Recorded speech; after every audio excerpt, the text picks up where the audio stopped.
So thanks, Michael.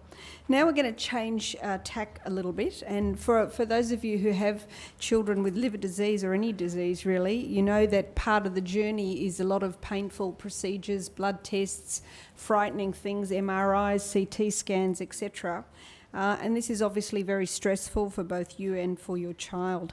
Our next speaker is going to talk a little bit about how to deal with this, and our speaker is Dr. Angela Mackenzie from Melbourne. Yay! So Angela's a very compassionate and dedicated paediatrician over the last 25 years. She's an expert in child pain management, in hypnotherapy. She's a well sought after speaker and an author. Her mantra is that if you empower patients and families to be part of the journey and to help reduce their child's trauma, that you get a much better outcome. She's got a book, Everybody Stay Calm, which I believe will be available downstairs, and we're looking forward to hearing from Angela. Thank you.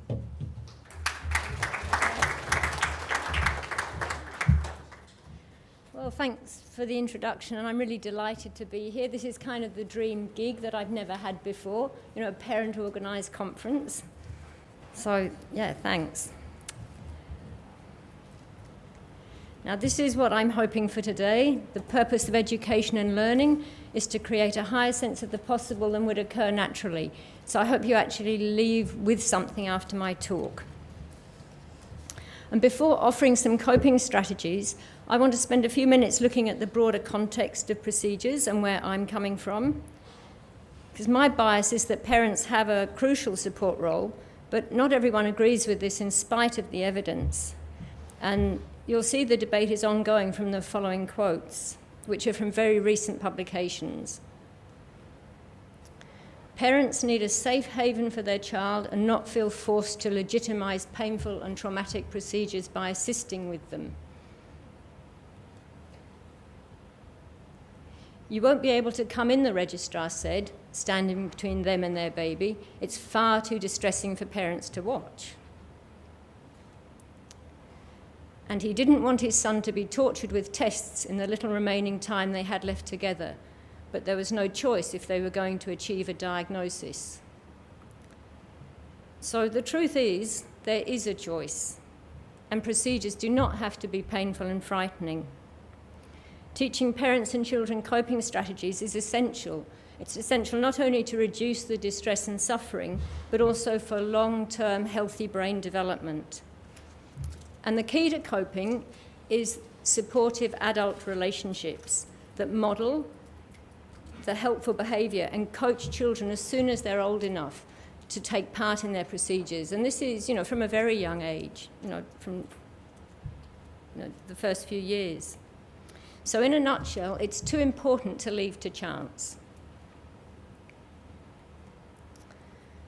So I haven't got a pointer, but this is like two sides of the bridge, and it's not quite finished. You can see that. And there's a bit of a puzzle here. So on one side, we have 30 years of advances in medical diagnosis and life-saving treatment, and we've had wonderful talks about that this morning. Oh, is there a pointer on here? Where? Middle. That one? Yeah. Oh, okay. So I'm a bit worried about pointing to the wrong place. It's all right. And on the other side, we've got 30 years of advances in the rights of the child, parental presence, should they be there at all, pain management, psychological well-being, and much more. And we're going to hear about some of that today. So we do have enough information to make children feel safe and comfortable at medical procedures, but the big question really is, how can we put this puzzle together? How can we all work together to make this happen? And I wonder what are the resources that might be missing for you. So this is a familiar cycle to many people. I'm not going to ask for a show of hands, but surveys suggest that 25% of the general population actually do avoid going to doctors and dentists and anywhere they might get a needle. And I know I'm guilty. I only go to the dentist if I can't function. But problems start once a procedure is perceived as a threat. And the brain is wired for survival, so naturally we're on the lookout for danger. And if there is a sense of danger, we turn on our defence mechanisms. That's fear, pain, distress. And to be sure we don't get caught out again, we're around a diversion now, our brain and body remember the negative experiences, and they remind us very quickly not to go there. And once that happens, we start to run out of choices. So I was interested in what could be done when I was working at the Children's Hospital. I was seeing a lot of children with bleeding disorders who wouldn't come for their life-saving treatment. And in fact, at that stage, it probably wasn't so life-saving. It was more that it would stop them having bleeds. But it was, they needed to have injections about 3 times a week. And at the same time, I was working in oncology, and I was hearing all these parents who wanted to be involved in the care of their children. So I thought, how can I put these two things together? So this is the consultant in the Department of Haematology talking at the Children's Hospital. How to deal with those painful procedures has gone through a number of different facets, I suppose. We initially used to hold children down to get the needles into the veins so that they could have adequate product. But as time has progressed, we've realised that that's been associated with significant morbidity, and you end up having boys who are in their older years or early teenage years significantly needle phobic, and it's totally understandable. So as a result of seeing some of the morbidities in later childhood, Angela came to me with the idea of doing some workshops to try and prevent some of these morbidities occurring. Having been trained in the time when we held children down, it was somewhat difficult to accept that there was a better way, but there clearly is a better way. And Angela's workshops have made a major significant impact into the management of these boys so that we can prevent some of these morbidities, which I'd have to also mention don't only affect the child, they affect the family. They can affect the family dysfunction that occurs as a result, because as you can imagine, if a mother or a father has to bring a child into the emergency department and that is going to be associated with significant trauma, then that impacts on the whole family. Oh, that's so you actually put things into practice straight away? Oh, absolutely. Yeah. Oh, no, look, it made sense what you had said from that previous workshop, and I certainly straight away I had lunch with my husband and said, what I had learnt, because it just made sense. But it certainly, I think, it's going to give me more confidence in dealing with hospital staff. To be much more assertive and to know that it is okay to actually go and ask for those things, and particularly in terms of holding her, I suppose would have been, particularly because as I said previously, her previous time she's been wrapped up in blankets and held down by about 4 people, to actually be confident and say, no, go sit on my lap or something like that. Yeah. And even when we were looking at her nose when she was bleeding the other day, she was on my lap holding it, and I was holding her and sort of looking at her at the same time while my husband was playing music. So huge turnaround. Yeah. Some of the early signs were there when we weren't seeing some of the boys in the middle age group developing the needle phobias. Angela, we referred a number of the older boys to Angela, and I could see that her work in terms of treating the needle phobias was having a major improvement in their coping skills. So I think looking at the older boys and Angela's work in treating the needle phobias was a major emphasis for us to try and prevent the development of the needle phobias.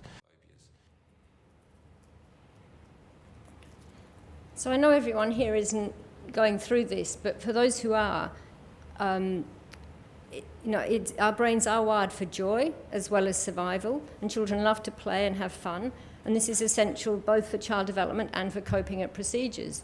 So if we can normalise them so the defence mechanisms don't get turned on, and children can maintain a sense of trust, which is, that's the kind of environment that children need in which to cope, then they're happy to go back again. And children can practice with their parents. You know, each time they go for a procedure, it's kind of like one procedure at a time. And together they'll develop mastery. So I'm sure many of you have achieved that, but if you haven't, it is definitely possible. And what the parents who attended my workshops actually achieved was way beyond my expectations. And I had to look through a broader lens than pain management to understand, you know, why it was going so right for them. So I'm glad we're at the zoo. There are 3 separate circuits in the brain and nervous system of mammals and humans that are designed to keep us safe. So it's evolutionary. They're good circuits, but they're not all helpful at procedures. So here the baby meerkat is in the socially engaged circuit. It feels safe and secure and it's protected by its mum. And in the second picture, that's a meerkat on alert. You know, in the danger, you know, is there danger nervous system. And that's ready to give a warning signal. And again, help can be helpful, but not necessarily at procedures. And I haven't got a picture of the third circuit, but that's when an animal plays dead or freezes and the body shuts down. And it's called immobilization. And that's the nervous system's response to life-threatening danger. So it explains why children feel so helpless and trapped when they're restrained against their will, for example, for a procedure. The brain is telling them that they are in life-threatening danger. So then they automatically conflict to that next time something like that happens. So what parents were learning at the workshops, I realised, was that to keep their children in the socially engaged nervous system, you know, the one where they feel safe, and if they did sense danger, then they knew how to get them back there quickly. And that's the best environment in which to learn how to cope with anything, you know, school, you know, hospital. And so let's take a quick look at this from the child's point of view. How am I going for time, Juanita? You all right? 3 minutes. Oh my God. Okay. Children need help to sort out real from imaginary threats, to prevent fears from becoming anxieties and phobias, to develop a reliable sensory system, that's the pain network, and to learn and love and trust their bodies. So adults have a powerful influence through how they behave and their emotions on how children perceive them. And fears are part of normal development, so it's really important not to trigger the normal developmental fears like strangers and separation and pain, because they will, that will just compound everything. So right, we've got 3 minutes for strategies. Oh, and so it's like children, when they're born, they have all their alarm systems in place, but they don't have the control networks. That's what they learn from us.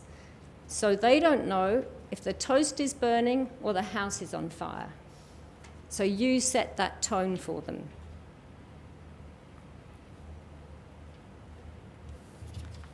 So now for some techniques. Preparation. Okay, well, procedures have 3 stages: before, during, and after.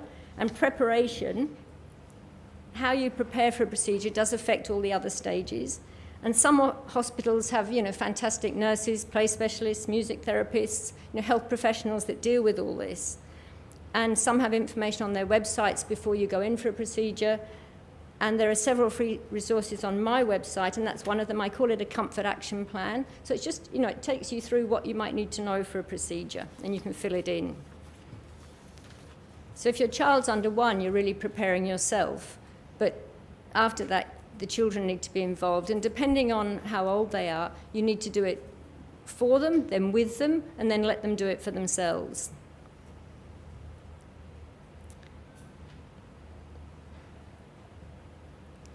So they'll benefit by playing with, you know, toy medical kits, games, homemade storybooks.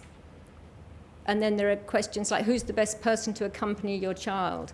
In my family, it was not me. The children all wanted their father. And that was great, but he was so much better at it. So this is just, it's important to stay connected to your child, physically and mentally. In the 1980s, a nurse and play specialist developed comfort positions, which are widely used today. And your hospital will have information about that. and they're used with distraction. The idea of distraction is to get your child to focus attention away from potentially negative procedures onto something more positive. And it needs to engage and absorb them. And obviously you know what's best. This is guided imagery, a child's imagining his spaceship. And it takes the focus away. And it keeps the socially engaged nervous system in play, using fun, novelty, or even familiarity. And you know your child best. Toys, music, screens, stories, photos, and there's real scope for creativity. And having said that, some children actually like to watch. I mean, they really do. They're not watching anxiously, they're actually fascinated. Okay, language is a very powerful tool.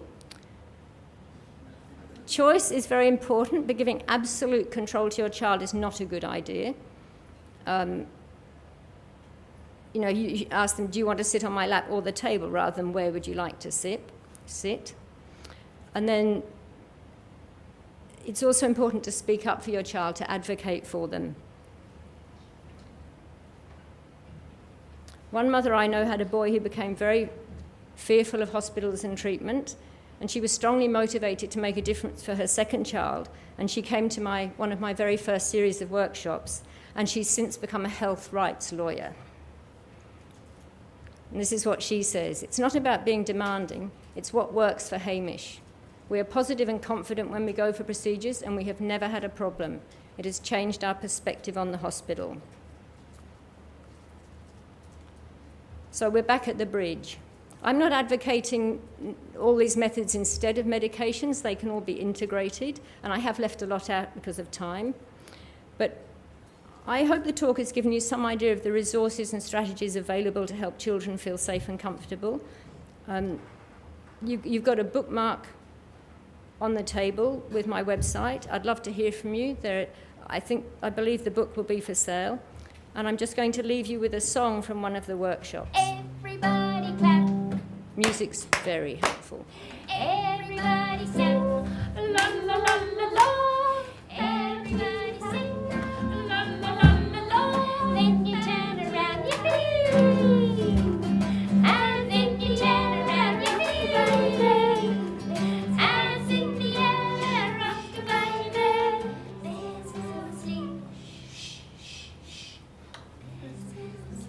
Thank you.